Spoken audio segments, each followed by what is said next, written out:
Hello everyone, मैं आपका दोस्त अमित। आप सबका मेरे YouTube channel things by Amit में बहुत बहुत स्वागत है।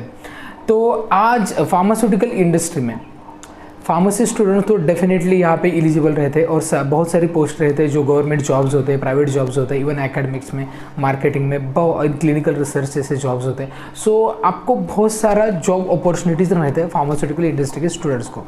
लेकिन अगर non pharma specially in the MSc के बाद जो स्पेशली माइक्रोबायोलॉजी हो, बायोटेक्नोलॉजी हो, केमिस्ट्री हो, ऐसे सब्जेक्ट्स के स्टूडेंट्स भी यहाँ पे करियर कर सकते हैं। इवन मेडिकल के स्टूडेंट भी यहाँ पे करियर कर सकते हैं। इंजीनियरिंग के स्टूडेंट्स के लिए भी यहाँ पे कई कबार जॉब रहते हैं। तो वो कौन कौन से जॉब्स हैं जो एक नॉन फार्मा ग्रेजुएट हुआ या post graduate student pharmaceutical industry में करियर कर सकता है। तो ये आज इस वीडियो में बहुत सारी मैं जॉब अपॉर्चुनिटीज़ बताऊंगा। तो इस वीडियो को पूरा देखिए। पूरा देखने के बाद आपको जानकारी हो जाए कौन से सेगमेंट के लिए आप अप्लाई कर सकते हैं। इसके अकॉर्डिंगली आप स्टडी और स्पेशलाइजेशन चूज कर सकते हैं। तो चलिए इस वीडियो को स्टार्ट करते हैं। तो सबसे पहले जो जॉब अपॉर्चुनिटी है वो माइक्रोबायोलॉजी में। माइक्रोबायोलॉजी ये बैक्टीरिया, फंगाई, वायरसेस, इसके रिगार्डिंग जो ग्रोथ माइक्रोब्स की होती है उसके रिलेटेड सारी स्टडी रहती है। तो ये कंप्लीटली फार्मास्यूटिकल इंडस्ट्री में जो स्पेशली एंटीबायोटिक्स हैं, यहाँ पे जो एंटीबायोटिक्स जो होते हैं वो इसी बेस पे फॉर्मुलेशन किया जाता है। तो इसके लिए माइक्रोबायोलॉजिस्ट यहाँ पे लगते हैं। तो माइक्रोबायोलॉजिस्ट कहाँ पे लगते हैं फार्मास्यूटिकल इंडस्ट्री में? तो सबसे पहले तो फार्मास्यूटिकल इंडस्ट्री में itself in the quality assurance हो, क्वालिटी कंट्रोल हो, इवन प्रोडक्शन में भी माइक्रोबायोलॉजिस्ट की ज़रूरत होती है।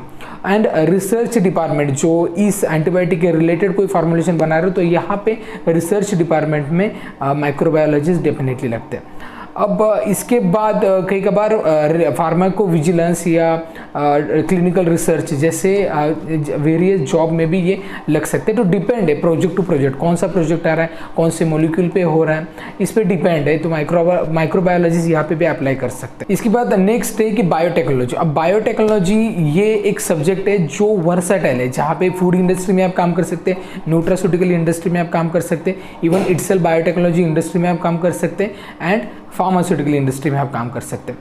तो फार्मास्यूटिकल इंडस्ट्री में स्पेशली बायोटेक्नोलॉजी का क्या काम है? तो बायोटेक्नोलॉजी ये एक एडवांस प्रोसेस है जहाँ पे वेरियस डिसीज़ को डायग्नोस किया जाता है, उसको अकॉर्डिंगली यहाँ पे रिसर्च किया जाता है। जैसे कि कार्डियोवैस्कुलर डिसीजेस हो, चाहे हेपेटाइटिस बी हो, चाहे कोई भी क्रोनिक डिसीजेस हो, तो इसके रिलेटेड एक ऐसी रिसर्च यहाँ पे होती है जिससे रिसर्चर्स का टाइम ज़्यादा कंज्यूम नहीं होता और एडवांस टेक्नोलॉजी की वजह से यहाँ पे राइट मॉलिक्यूल फाइंड आउट होता है। इसमें बायोटेक्नोलॉजी में स्पेशली वैक्सीन मैन्युफैक्चरिंग में बायोटेक्नोलॉजिस्ट लगते हैं।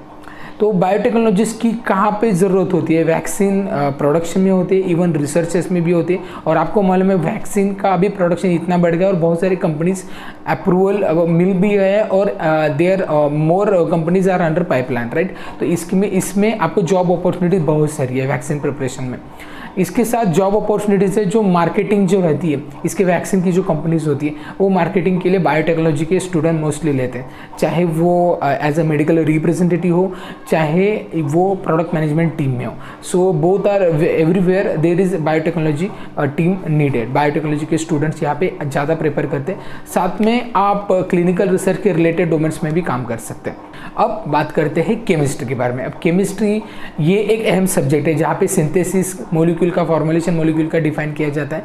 सो ये केमिस्ट्री में तो डेफिनेटली अप्लाई कर सकते हैं। एज ए केमिस्ट्री सारे लोगों को मालूम है, या फार्मास्यूटिकल इंडस्ट्री में क्वालिटी एश्योरेंस, क्वालिटी कंट्रोल में एज अ केमिस्ट्री अगर आप एमएससी करते हो तो यहाँ पे जॉब अपॉर्चुनिटीज़ अच्छी है। केमिस्ट्री में बहुत सारे सब्जेक्ट है, स्पेशलाइजेशन है। तो आपको कौन सा चाहिए तब आप फार्मा इंडस्ट्री में काम कर सकते हैं। तो सबसे पहला ऑर्गेनिक केमिस्ट्री। ऑर्गेनिक केमिस्ट्री ये कोर डिपार्टमेंट है कोई केमिस्ट्री ये पूरे सब्जेक्ट का, क्योंकि यहाँ पे आपको केमिकल का सिंथेसिस एक मॉलिक्यूल पे पूरा एनालिसिस करते हैं, ठीक है। तो वेरियस प्रोसेसेस थ्रू। सो ये कोर डिपार्टमेंट है। यहाँ पे फार्मास्यूटिकल इंडस्ट्री में क्वालिटी एश्योरेंस, क्वालिटी कंट्रोल में डेफिनेटली यहाँ पे आपको अपॉर्चुनिटी। एनालिटिकल टेक्निक्स जो वेरियस क्रोमेटोग्राफिक टेक्निक्स हो तो ये भी यूज़ होते हैं क्वालिटी कंट्रोल डिपार्टमेंट में। तो एनालिटिकल केमिस्ट्री से भी आप होगे तो इस डिपार्टमेंट में आप काम कर सकते। साथ में कॉम्पिटिशनल केमिस्ट्री, ये भी यूज़ होती है रिसर्च एंड डेवलपमेंट में। यहाँ पे एक्टिव मॉलिक्यूल फाइंड आउट किया जाता है by designing and synthesis of the any molecule, right. तो इसमें एक्चुअली जब जॉब अपॉर्चुनिटीज़ रहती है तो रिसर्च एंड डेवलपमेंट में है, फार्मास्यूटिकल इंडस्ट्री में भी है। सो केमिस्ट्री में ये इतनी सारी जॉब अपॉर्चुनिटीज़ हैं। अब देखिए बीएससी या एमएससी के स्टूडेंट, मोस्टली एमएससी के स्टूडेंट ज़्यादा प्रेफर किए जाए। इसके साथ फार्मास्यूटिकल मार्केटिंग जो रहता है ना, एमआर, तो एमआर के लिए भी आप बीएससी के स्टूडेंट भी लेते हैं, एमएससी के भी स्टूडेंट लेते हैं। तो जनरली बीएससी के बाद अगर फार्मा इंडस्ट्री में जाना चाहते हैं तो मार्केटिंग का जॉब एक अच्छा जॉब रहेगा, ठीक है। तो इसके बाद अब ये होगा बीएससी और एमएससी डिपार्टमेंट में। अब नेक्स्ट डिपार्टमेंट है इंजीनियरिंग डिपार्टमेंट में। अब इंजीनियरिंग डिपार्टमेंट में आप काम कर सकते हैं, ये इलेक्ट्रिकल डिपार्टमेंट और मैकेनिकल डिपार्टमेंट, ये स्टूडेंट यहाँ पे काम कर सकते हैं। फार्मास्यूटिकल फॉर्मुलेशन डिपार्टमेंट में होगा या फिर मेडिकल डिवाइसेस की इंडस्ट्रीज डिपार्टमेंट में। तो यहाँ पे स्पेशली मेंटेनेंस डिपार्टमेंट या मशीनरीज को डिज़ाइन करना, उसको मेंटेन करना, ये सारी चीज़ें आपको, या ऑपरेशनल्स में भी आप काम कर सकते हैं। तो यहाँ पे इंजीनियरिंग डिपार्टमेंट का काम रहता है specially in the pharma industry. तो इसके बाद नेक्स्ट है, आप अगर MBBS हो या MD हो या उससे भी आगे आपने पढ़ाई की तो फार्मा इंडस्ट्री में आपका क्या काम रहेगा, तो specially in the research and development में रहेगा। और साथ में सबसे कोर जॉब आपका रहेगा क्लिनिकल रिसर्च में, फार्माकोविजिलेंस में, ड्रग रेगुलेटरी अफेयर्स में आप काम कर सकते हैं। क्लिनिकल रिसर्च में स्पेशली या फिर फार्माकोविजिलेंस में आपको मेडिकल रिव्यू का एक डिपार्टमेंट होता है जहाँ पे पूरी मेडिसिन की इनडेप्थ नॉलेज आपको प्रोवाइड करनी होती है। साथ में क्लिनिकल रिसर्च में भी, क्लिनिकल रिसर्च कोऑर्डिनेट, यहाँ पे आपको हॉस्पिटल से कनेक्ट करना होता है। साथ में आपको जो प्रोजेक्ट आता है CROs को, तो उसमें फाइनेंशियल्स भी डिफाइन करने होते हैं। So clinical research organizing, clinical trial management, यहाँ पे भी आप एज अ मेडिकल स्टूडेंट काम कर सकते हैं और इसमें बहुत सारी अपॉर्चुनिटीज़ है। Clinical research and related domain just like pharmacovigilance, even medical coding also. अब इसके बाद और एक डिपार्टमेंट बचता है कि मेडिकल कोडिंग। अब मेडिकल कोडिंग के लिए अगर आप अप्लाई कर रहे हैं तो आप BSc हो, MBBS हो, इंजीनियरिंग हो, कोई भी स्टूडेंट मेडिकल कोडिंग के लिए अप्लाई कर सकता है।